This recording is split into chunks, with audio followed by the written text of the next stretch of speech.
Почитувани, Државниот завод за ревизија констатирал нерегуларности во финансиското работење и на клиниката за очни болести во време на СДС и ДУИ.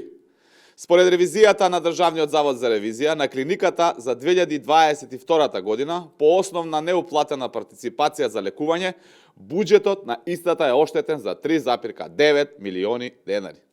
3,9 милиони денари се пари кои требале да легнат на сметката на клиниката за очни болести по основ на партиципација за лекување.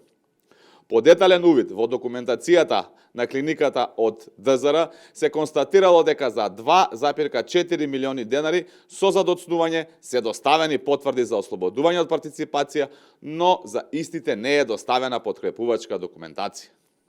Раководството на СДС и ДУИ на клиниката за очни болести работело надвор од законските процедури, оштетувајќи ја клиниката.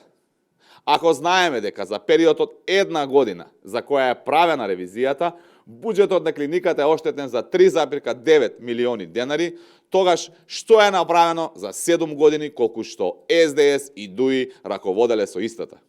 Го повикуваме јавното обвинителство да го земе извештајот од ревизијата на ДЗР за клиниката за очни болести и да отвори постапки. Одговорност мора да има.